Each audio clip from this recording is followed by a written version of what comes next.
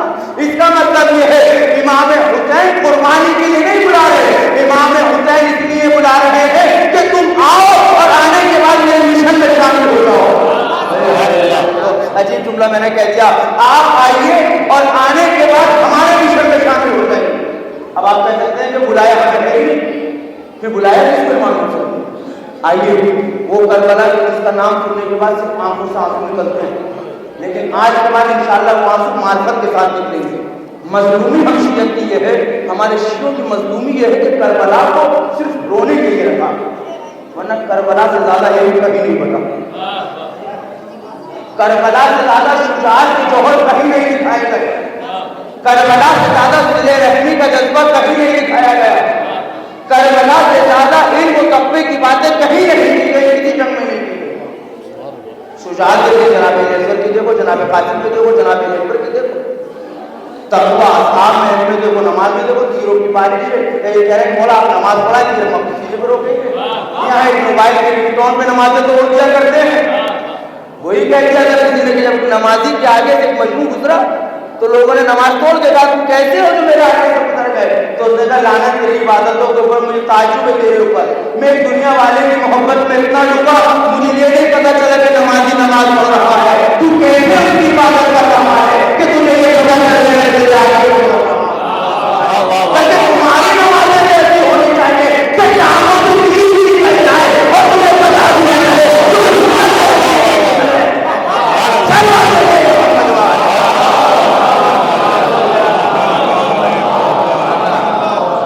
Mobile کے ringtone پہ. بھئی اس کا مزاج اگر محبت اہل بیت اس کے دل میں ہوتی تو جس طرح بڑے افسروں کے سامنے سوئچ آف کر کے جاتا ہے حسین کی بارگاہ میں سوئچ آف کر کے آتا.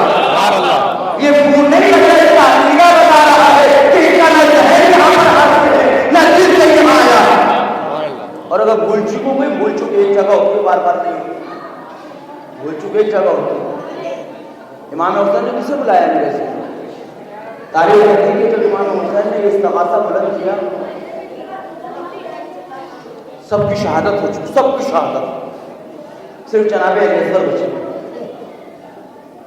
مادرے جناب علیزر فرماتی ہے کہ اصغر نے اپنا کو جھولے سے گرایا. یہ آپ کے عقیدے کے جناب علیزر کے نام پہ آنسو کرتے لیکن آپ پہچان کرتے شہادت جناب علیزر واقع ہو. امام حسین نے پھر فرمایا حل من ناصر سن لو. اب تاریخ کہتے ہیں کہ جناب عابد بیمار سید سجاد نام، لقب علی نام، یہ اٹھے بستر سے اور کہا خفی اماں ہم جاننا چاہتے ہیں. امام نے فرمایا میرے لال آپ بیمار ہیں اور بیمار میں تلوار چلانے کا لحاظ ثابت آپ بیٹھ جائیں. بیٹھ گئے سید سجاد علیہ السلام. امام حسین نے پھر فرمایا حل من ناصر سن لو. دیکھیے دو آوازیں آ چکی ہیں اس استغاثے کے اوپر لبیک. امام حسین نے بی بی زینب نے خواتین میں جہاد ثابت. اور اب دل چاہتا ہے کہ عجیب حدیث آپ کو لگے گی لیکن حدیث کے جملے کو میں سنا دوں. یہ جو بی بی زینب سے فرمایا امام حسین نے کہ خواتین میں جہاد ثابت ہے، یہ جہاد کا مسئلہ ایک جگہ اور آیا تھا پیغمبر کے سامنے. جب پیغمبر نے فرمایا کہ جہاد کے اتنے فائدے ہیں اور جہاد وہ کرے گا، جہاد وہ کرے گا، جہاد اسے کرنا چاہیے اور ایسے جہادی کو ثواب ملے گا، ایسے جہادی کو جنت ملے گی. یہ آج کے مجاہد نہیں، یہ مجاہد نہیں جو بم باندھ کے آ جاتے ہیں، یہ سوسائڈ یا آتمہتیا کا جہاد وہ کرے گا، یہ کرے گا. تو خاتون نبی کی بس میں اٹھنے کے بعد کہا یا رسول اللہ آپ نے مجاہد کی اتنی فضیلت بیان ہے، پھر ہم خواتین پہ جہاد کو ثابت ہیں. سنے رہے عزیزو، نبی نے مسکرائے کہا کس نے کہا کہ خواتین پہ جہاد ثابت ہے؟ کہا مرد کا جہاد یہ ہے کہ وہ میدان جنگ میں آگے تلوار چلا کے جہاد کرے. خاتون کا جہاد یہ ہے کہ اپنی گود میں مجاہد کو پالے تو میدان میں آگے تلوار چلا کرے.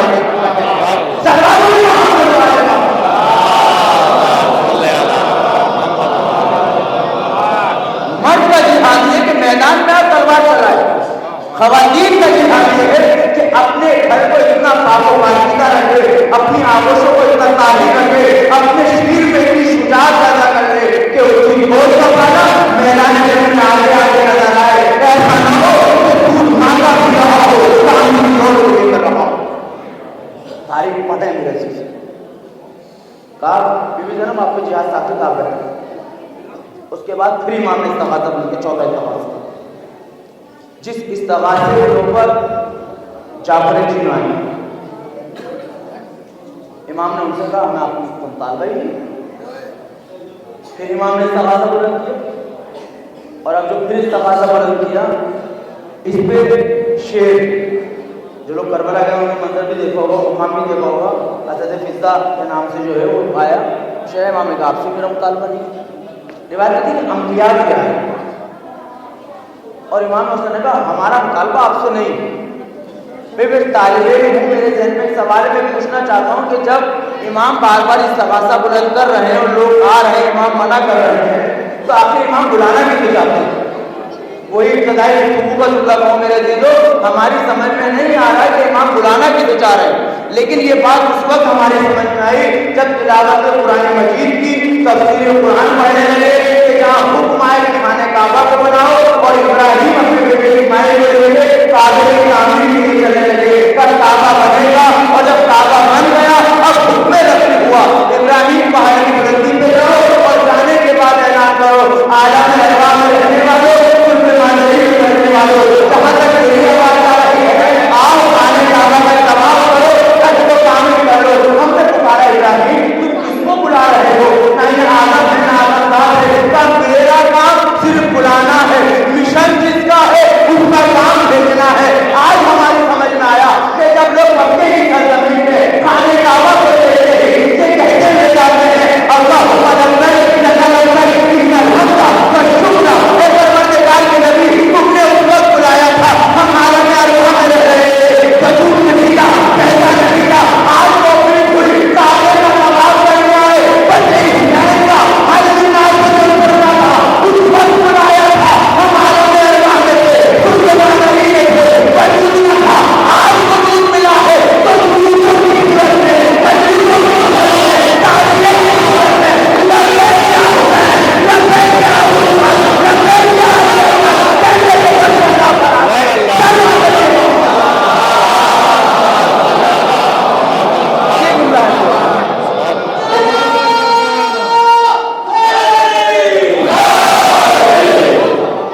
اس وقت ہمیں بلایا. اور آج امام حسین آپ کے استغاثے پہ ہم لبیک کہتے ہوئے فرش اللہ کا اچھا. یہ جملہ میں نے اس لیے بیان کیا تاکہ جتنے یہاں بیٹھے ہیں کم سے کم وہ اس بات کا اعلان کریں کہ امام حسین کے بلانے پر آئے.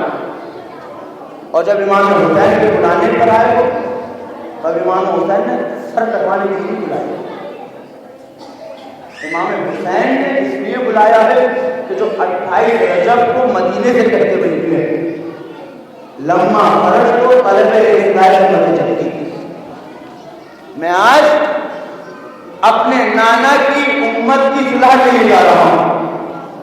اس کا مطلب اب جو بھی میرے ساتھ ہے جملے میں توجہ دے میرے عزیزو. یہ الگ بات ہے کہ اوپر سے آواز آ رہی ہے مگر آپ جملے میں توجہ دیں. امام حسین نے کیا فرمایا؟ میں اپنے جد پیغمبر کی امت کی اصلاح کے لیے